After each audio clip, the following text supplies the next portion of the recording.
Je suis sûr que vous seriez capable de citer par cœur les béatitudes telles qu'elles sont écrites dans l'Évangile selon saint Matthieu chapitre 5.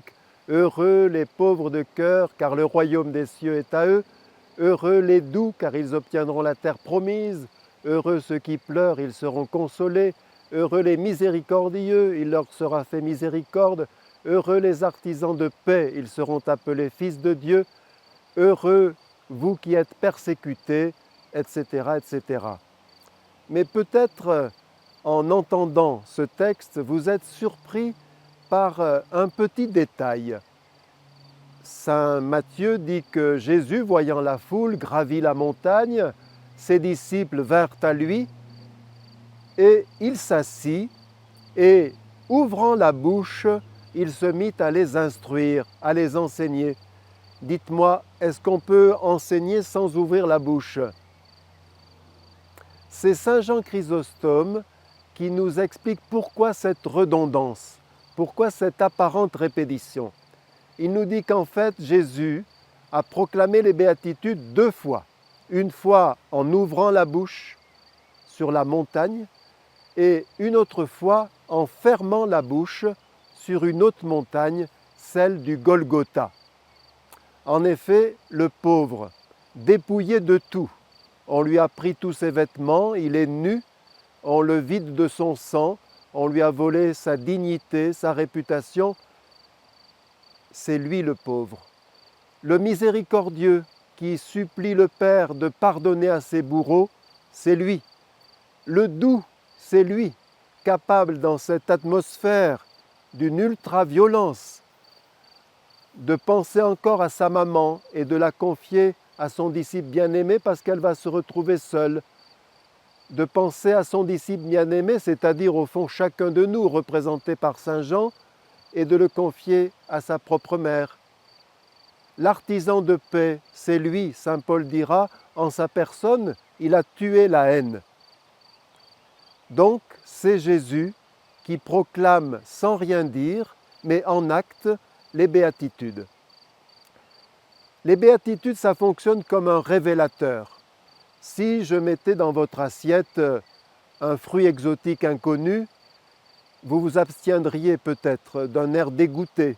Mais si je vous dis comment le manger et que c'est plein de saveurs et que ça a tel goût, eh bien vous allez essayer et puis au bout de 2 ou 3 bouchées, vous trouverez que c'est vraiment succulent. Jésus nous dit au fond que nous avons besoin de plus que de bien-être, de plus que de santé parfaite, de plus que de divertissement. Notre cœur a faim de pauvreté parce qu'ainsi il fait de la place à l'autre. Il a faim de douceur, de délicatesse, d'attention, de gentillesse. Les béatitudes, c'est un révélateur. Saint Matthieu s'emploie dans tout son évangile à démontrer que Jésus est bien le nouveau Moïse que le peuple attendait depuis la mort du premier Moïse. De même que Moïse a proclamé les 10 commandements, Jésus proclame les 9 béatitudes. Et nous sommes donc maintenant le peuple au-delà de la loi.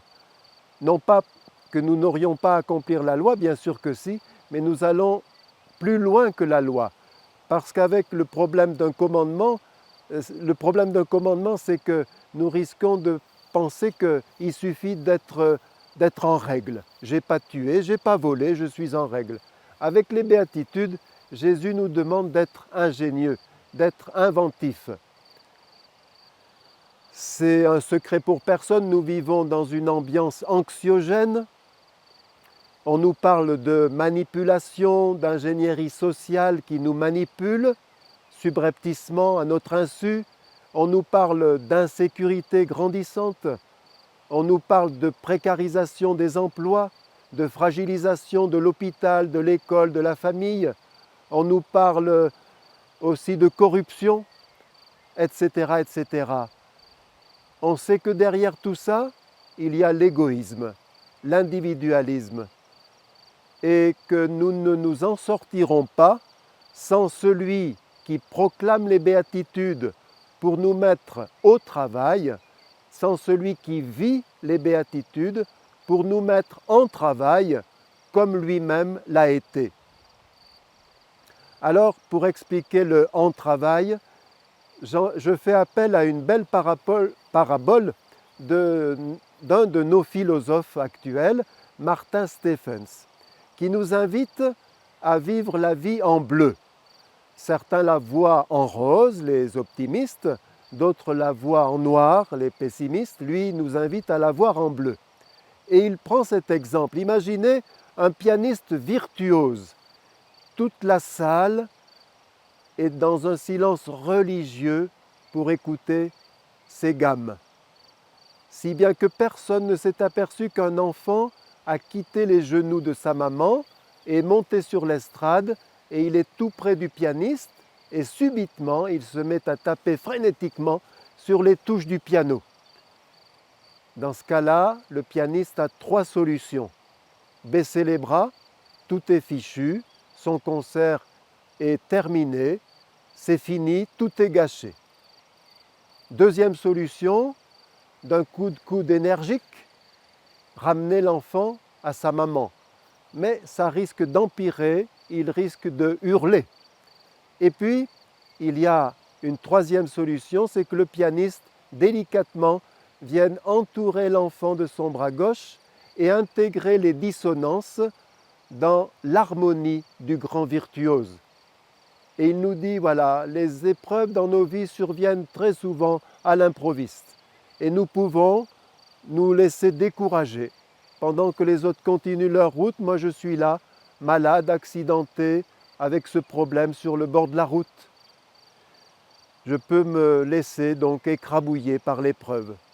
Je peux aussi essayer de l'éliminer énergiquement, mais vous savez bien que quand on chasse une épreuve par la porte, elle risque de venir par la fenêtre. Et puis, nous pouvons aussi, par la grâce de Dieu, l'intégrer dans notre parcours de vie. Alors demandons au Seigneur de nous permettre de vivre vraiment la bleue attitude. La bleue attitude, ce sont les ecchymoses que notre corps va porter à cause des coups durs.